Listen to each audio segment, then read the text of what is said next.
So we've now learned how the user-item interaction matrix works, and how we can create user embeddings and item embeddings within the same latent space, which can be learned from data.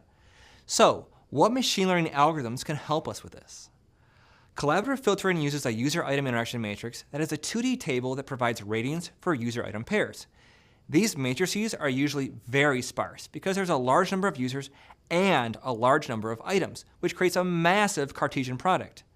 These gargantuan matrices normally need to be shrunk down to a more tractable size, for example through matrix factorization. With this method, we first factorize the user interactions matrix into two smaller matrices, user factors and item factors.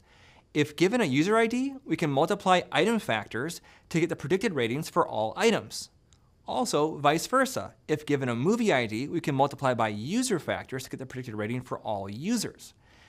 Now that we have all the predicted ratings, we can return the top k rated items back to the user, who can now possibly make a better decision. We want to factorize our user interaction matrix A into the two smaller matrices, user factor matrix U and item factor matrix V. Because this is an approximation, we want to minimize the squared error between the original user interaction matrix and the product of the two factor matrices. This resembles a least squares problem, and there are several ways to solve it, but which one should we choose? One method is to use the classic learning algorithm, stochastic gradient descent, or SGD. Let's go through the strengths and weaknesses of using SGD. SGD is very flexible. It can be used for many different types of problems and loss functions, and we probably already have a lot of experience using it, so +1 to the strengths. SGD is also parallel, which is awesome because then we can scale out our matrix factorization and quickly tackle much larger problems.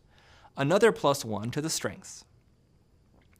SGD, however, is one of the slower algorithms we could use because it possibly has to go through many iterations until it learns a good fit. +1 to the weaknesses now. Remember all the unobserved user-item interaction pairs we had in the prior tables? Well, unfortunately, user-item interaction data tends to be very sparse, especially for problems with a large number of users and columns. So we want an algorithm that can handle this lack of observations. Unfortunately, SGD has a hard time handling these, so that is another con for SGD, bringing us to a total of 2 strengths and 2 weaknesses. Another algorithm we can use is alternating least squares, or ALS, which alternatively solves U holding V constant and then solves for V holding U constant. Let's look at the strengths and weaknesses of this method now. Well, unfortunately, as the name suggests, this algorithm only works for least squares problems. So that is +1 for weaknesses.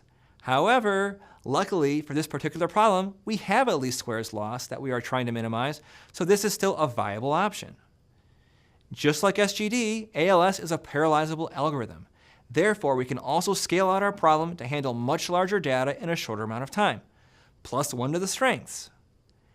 ALS is usually much faster at convergence than SGD. This makes sense because SGD is more of a generalist algorithm, which gives it its flexibility. However, ALS is a specialist algorithm for least squares problems, which this is, so it is somewhat optimized to solve these types of problems faster. Another +1 for the strengths. Lastly, unlike SGD, ALS or a close variant can easily handle unobserved interaction pairs, which is great news because those are usually extremely abundant in our interaction matrix. That's another strength for ALS, bringing us to a total of 3 strengths and only 1 weakness. Now exactly what happens to the unobserved interaction pairs. Let's look at our earlier interaction matrix, specifically the implicit feedback version. As you can see, we've replaced the check marks with 1s instead. So, how do the different algorithms treat the missing interaction pairs data?